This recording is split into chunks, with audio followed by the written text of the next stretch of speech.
and do a short video here about a little bit of a detox and VAERS, which is the place that is the vaccine adverse events, where you would, if there's any issues, where you would go ahead and send your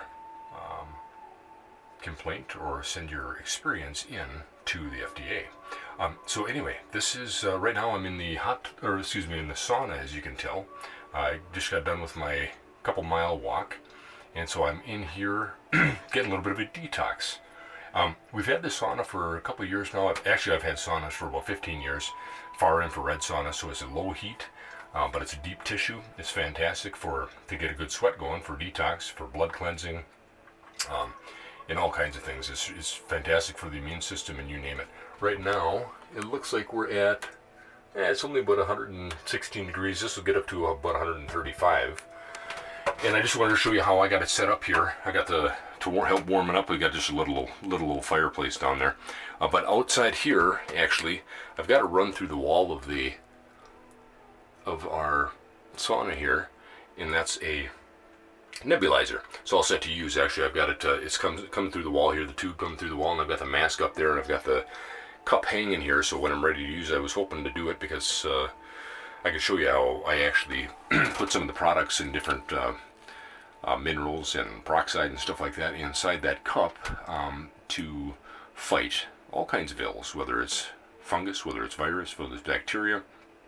As we know, nebulizers are very, very good to utilize for those kind of things, especially when you're talking about flu, cold, and you name it. It's a great way to get medicines into your tissues and directly into the lungs, which is phenomenal. So if somebody's got all kinds of lung issues, whatever they may be, that is something that you can use very effectively and very safely. You know, always talk to your doctor about that. And so it's real easy to use. I turn it on again, but I don't want to put the camera down, and I probably should, because I'm doing a little coughing here. But anyway, that's it.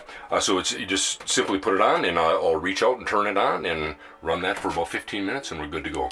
So the other thing is, actually, I'm going to try to share a couple of links, actually 2 links.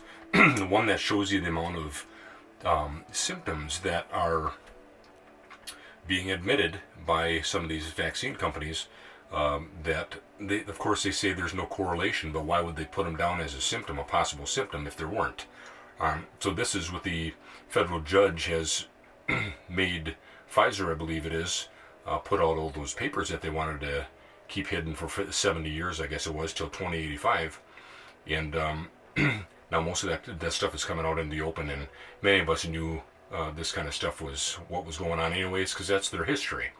But I want to share also a link to Doug Kaufman's quick video. So just watch the first 6 minutes of it. His videos are great, but the first 6 minutes of it show how you can get in touch with VAERS. They talk about the actual percentages. I've talked about this for many years. And a Harvard study was done, in essence, when you're talking about vaccines, on the order of 1%, yes, just 1% of these are getting reported. So whatever that number is, if you have a number of, let's just take a number out of the hat. If you have that they're claiming 500 deaths, well, you go ahead and do the math. So if 500 is only 1% of what would generally be admitted to or reported, or whether maybe they're not the deaths, maybe that's the ones they would report, but you know, history shows something different. So anyway, you get that VAERS, how you don't have to go through your doctor, you can actually do it yourself. You can actually make a report, and again, everything, you wouldn't believe the list. The list has some 1,260 plus different illnesses and symptoms. Just the autoimmune ones alone, I believe there's probably 15, 20 on that list. It's amazing to look at and somewhat depressing, but the key is that you have some things that you can say. You don't have to wait for your doctor to report that. You can actually do it yourself, and it's really critical that you do. So I'll end it at that. And you know, as far as the sweating, you guys, I know some of you guys are from the Philippines, which is awesome. You know, one of the things that sweating is terrific, you know, and if you find what I always talk about as far as the iodine, because you guys know I love iodine, Lugol's iodine in particular.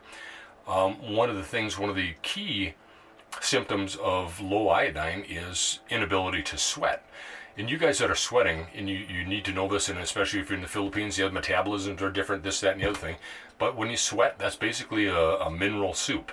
So you got to keep in mind that when you're in a detox like this, a sauna, or whether you're out in the sun, and when you're working hard and you're doing a workout, which is awesome, you've got to remember that you got to replace those electrolytes. You got to get that magnesium, you got to get that potassium, you got to get that sodium, you got to get those things that keep your heart ticking and your cells running. So, okay, I'm going to end it at that, and thank you guys, and we'll talk to you soon. See ya.